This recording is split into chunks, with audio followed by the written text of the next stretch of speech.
I bought my new luxury dream house, and before moving in, my husband announced that his parents would live with us. They treated me like a servant, took control of my house and personal belongings, and when I tried to stop them, my husband sided with them and warned me. One day, when they woke up, their world was turned upside down by the shocking plan I executed perfectly. My name is Hazel, and I never imagined that the life I worked so hard to build could fall apart so quickly. I'm 32, an interior designer, and I live in San Diego. Or at least I did. The house I lived in wasn't just any house. It was my sanctuary, a piece of my heart. My late Aunt Clara left it to me. She always said, "This house will be your safe space, Hazel. Cherish it." I did, and for a while it was exactly that, a place of love and warmth. Until everything changed. It started when Ryan, my husband, decided to bring his parents into our home without even asking me. Ryan and I had been married for 6 years, and while our relationship had its ups and downs, I never expected him to disregard me like this. Ryan was 35, a successful tech entrepreneur with big dreams, but his tendency to make decisions without consulting me was always a sore spot.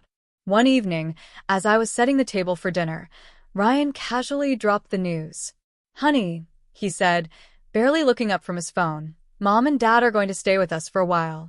They'll be here tomorrow." I froze, the plates trembling in my hands. "What?" "Mom and Dad," he repeated, still scrolling on his phone. "They're moving in for a bit. It's no big deal. Just temporary." No big deal?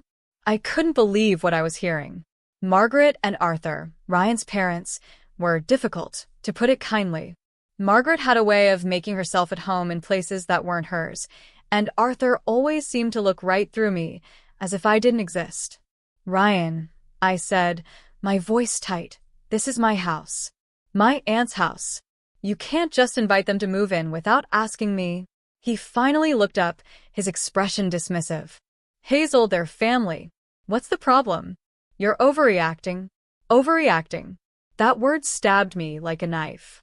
This wasn't about overreacting, it was about respect, about boundaries. The next day, they arrived. Margaret swept into the house like she owned it, her arms loaded with suitcases. She didn't even bother to greet me properly, just a perfunctory, "Hazel," as she breezed past. Arthur followed, lugging a large bag, his usual stern expression in place. I tried to keep things civil for Sophie, my 3-year-old daughter. She was my light, my reason for everything. But even Sophie wasn't spared Margaret's interference. "Hazel, don't you think Sophie should be eating healthier snacks?" Margaret said one afternoon, eyeing the crackers I'd given my daughter. "She's fine, Margaret," I replied, trying to keep my tone even. "Well," Margaret continued, "in our house, we always made sure our children had proper nutrition." I bit my tongue, but my patience was wearing thin. This wasn't her house, and Sophie was my daughter. Things only got worse from there. Margaret began rearranging my office without asking, moving my carefully organized files and tools to better places. She criticized my parenting, made snide comments about my work, and acted like my opinions didn't matter. Arthur was no better. He rarely spoke to me, but when he did, it was to lecture me on how to support Ryan better. I tried talking to Ryan about it, but he brushed me off every time. "Hazel, they're just trying to help," he'd say, as if I didn't know better. "Can't you just give them a break?" It all came to a head one evening when I found Margaret in Sophie's room. She was going through her dresser, sorting Sophie's clothes into piles. "What are you doing?" I demanded, my voice trembling with anger. "Organizing," Margaret said, not even looking at me.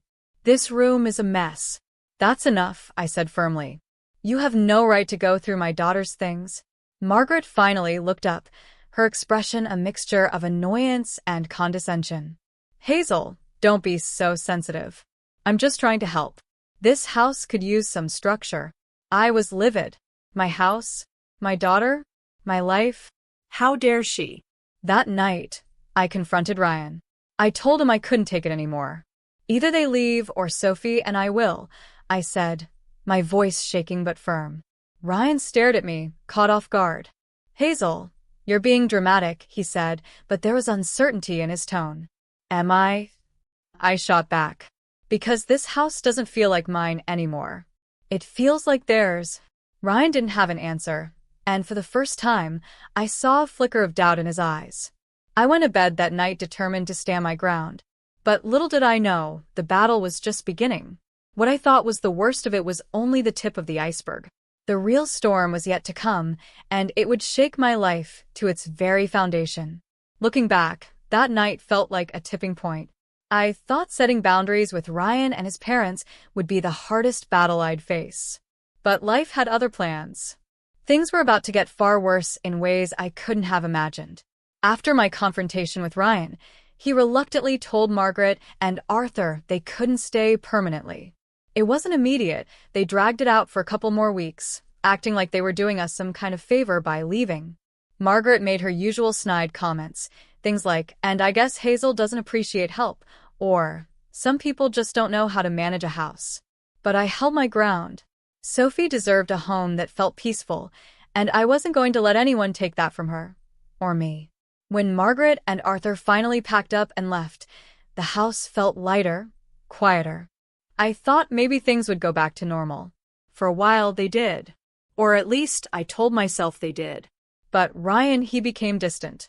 He was always glued to his phone or a laptop, claiming it was for work. Late-night texts, hushed phone calls, and trips out of town became common. Business meetings, he'd say. I wanted to believe him, but something about his tone, his body language, felt off. One night, Sophie was fast asleep, and I was cleaning up after dinner. Ryan had left for one of his business trips earlier that morning, and I was alone in the house. As I wiped down the counters, I noticed his tablet sitting on the kitchen table. Normally, I wouldn't have thought twice about it, but something about the way he'd been acting made me pause. I hesitated, staring at the screen. A part of me felt guilty, like I was about to invade his privacy. But another part of me, the part that had been ignored, dismissed, and belittled, told me I needed to know the truth. I picked up the tablet and tapped the screen. It was unlocked. My hands trembled as I opened his email. At first, it was just work-related messages, but then I saw a folder marked Personal. Curiosity and dread twisted in my stomach as I opened it. What I found made my breath catch in my throat. Emails, dozens of them, between Ryan and a woman named Claire. The messages were intimate, flirtatious, and undeniable. It wasn't just casual. This had been going on for months. I scrolled through, my heart pounding. There were photos, too, selfies of her, some of them taken in hotel rooms. And then there were the messages from Ryan, talking about how much he missed her, how he couldn't wait for their next trip together. I felt like the floor had dropped out from under me. My chest tightened, and tears blurred my vision. How could he do this? To me, to Sophie? I spent the rest of that night sitting at the kitchen table, staring at the emails, trying to process what I'd just discovered. Anger, betrayal, heartbreak, they all came in waves, crashing over me. I thought about everything I'd put up with, his parents, his dismissiveness, his refusal to support me, and now this? When morning came, I knew I couldn't ignore what I'd found. But I also knew I needed a plan. Ryan wasn't just my husband. He was Sophie's father. I had to think about her future, about how to protect her from the fallout. The first person I called was my brother, Luke. He'd always been my rock, the one person I could count on when everything else fell apart. "Luke," I said when he picked up, my voice shaking. "I need to talk to you. It's about Ryan." He came over that afternoon, and as soon as I showed him the emails, he was furious. "Hazel, you can't let him get away with this," he said, pacing the living room. "You need to get out of this marriage." "I know," I replied, my voice barely above a whisper. "But I need to do it right. I need to make sure Sophie and I are taken care of." Luke nodded, his expression softening. "You're right. You need a plan. And you don't have to do this alone. I'm here for you." Over the next few days, I reached out to a lawyer. I explained everything, the house, the emails, the emotional toll. She was kind but direct. "Hazel, you're in a strong position. The house is in your name, and we can document his affair. But this isn't just about the legal side. You need to prepare yourself emotionally, too." I spent the following weeks gathering evidence, documenting everything. I also started making quiet preparations to sell the house. As much as I loved it, I couldn't stay there anymore. It was tainted by too many bad memories. I wanted a fresh start for Sophie and me, somewhere far from Ryan's lies and manipulation. Every time I looked at Sophie, I felt a renewed sense of purpose. She was my reason for everything, my motivation to keep going. I wasn't going to let Ryan's betrayal destroy her happiness, or mine. But confronting Ryan wasn't going to be easy. I rehearsed what I would say, imagining every possible reaction he might have. Anger, denial, excuses. I was ready for all of it. At least I thought I was. The day of reckoning was approaching, and I could feel the tension building. Ryan had no idea what was coming, but I did. This time, I wasn't going to be ignored. The storm wasn't over yet. In fact, it was just beginning. The day finally came when I knew I had to confront Ryan. The house felt too quiet without Sophie's laughter. She was spending the afternoon with Luke, who insisted I take the time to handle things without worrying about her. My hands trembled as I rehearsed the words I'd been preparing for weeks, but I reminded myself why I was doing this. For Sophie. For me. Ryan arrived home that evening, tired from his supposed business trip. He set his bag down by the door and glanced at me. "Hey, Hazel," he said casually, as though nothing had happened. I didn't respond right away. My voice felt trapped in my throat, but I forced myself to stay calm. "Ryan," I said evenly, "we need to talk." He looked up, his expression cautious. "What's going on?" I gestured toward the living room. "Sit down." "This isn't going to be a quick conversation." He hesitated but eventually sat on the couch, his posture tense. I stood across from him, clutching the tablet I'd discovered the emails on. "I know about Claire," I said, my voice steady despite the storm raging inside me. For a moment, he looked confused, but then his face paled. "What are you talking about?" he said, his tone defensive. "Don't lie to me, Ryan. I saw the emails. I saw everything, the messages, the photos, the trips you took with her while I was here, holding everything together." Ryan's jaw tightened. "Hazel, it's not what you think." "Don't," I interrupted, my voice sharp. "Don't insult me by pretending there's some explanation that makes this okay. You betrayed me, Ryan. You betrayed our family." He stood up, running a hand through his hair. "Look, I made a mistake, okay? But it doesn't have to mean anything. We can work through this." I shook my head, my anger bubbling to the surface. A mistake? Ryan, this wasn't a one-time thing. This was months of lying, of sneaking around. Do you have any idea how humiliating this is? How much this hurts?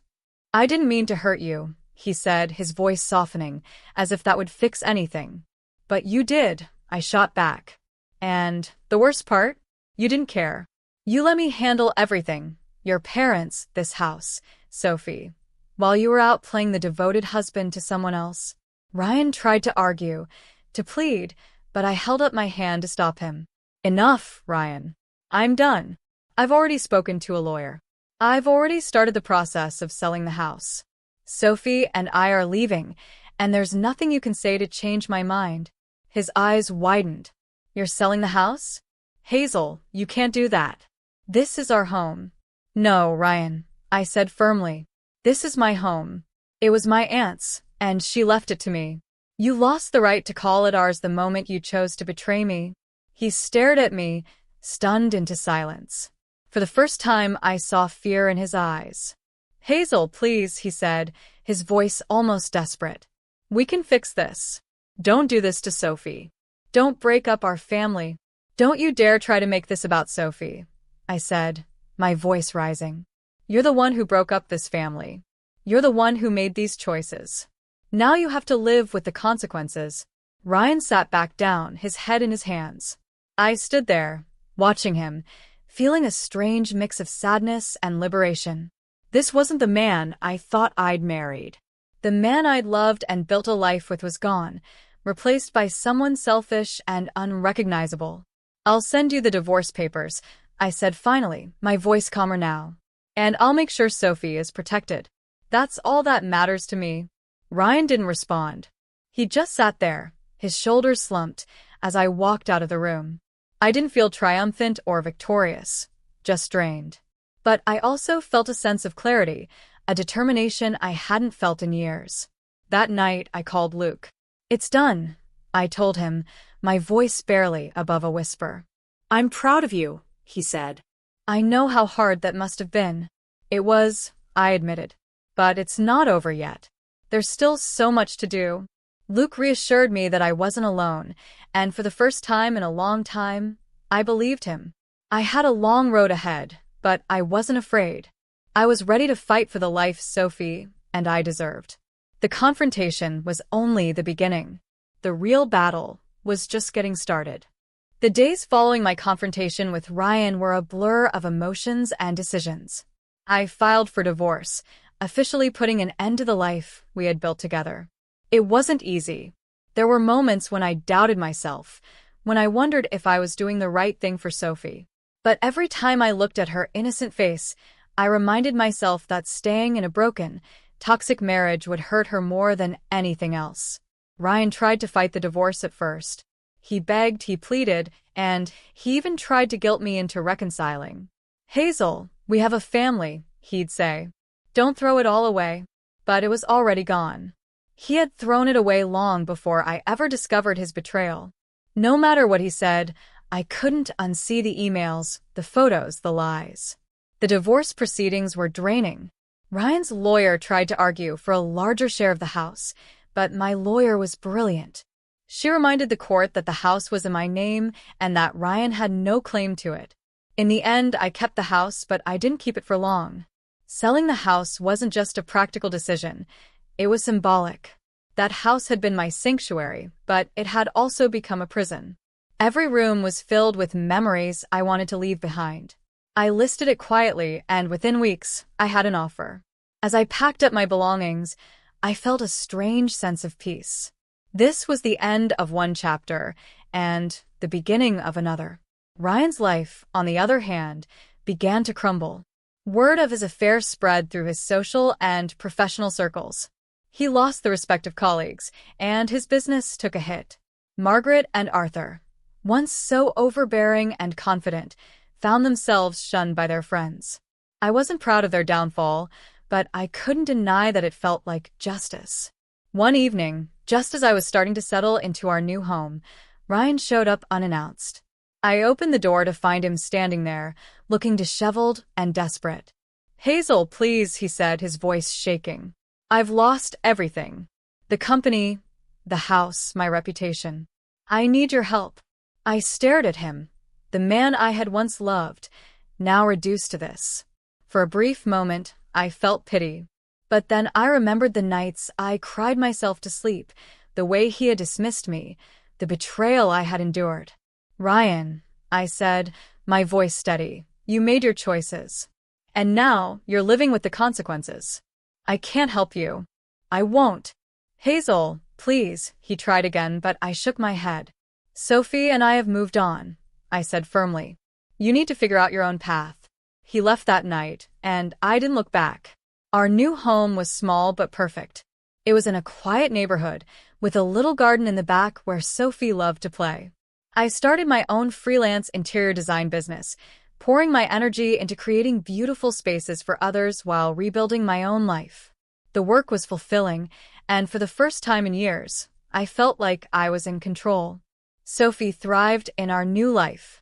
Her laughter filled the house, and her curiosity reminded me of everything good in the world. She was my light, my motivation, my reason to keep going. I also reconnected with my family, especially Luke. He was my rock through it all, always reminding me of my strength when I felt weak. "Hazel, you're incredible," he said one evening as we sat on the porch, watching Sophie chase fireflies in the yard. "I hope you know that." I smiled, feeling a warmth I hadn't felt in years. "I'm getting there," I said. Ryan's presence faded from our lives. He tried to stay involved in Sophie's life, but his visits were infrequent and strained. I made it clear that I wouldn't tolerate any more manipulation or lies. My priority was Sophie's happiness, and I wasn't going to let anyone jeopardize that. The final step in my journey was letting go of the anger and pain. It wasn't easy, but I realized that holding on to it would only hurt me. Instead, I focused on gratitude, gratitude for the lessons I had learned, for the strength I had found, and for the future I was building.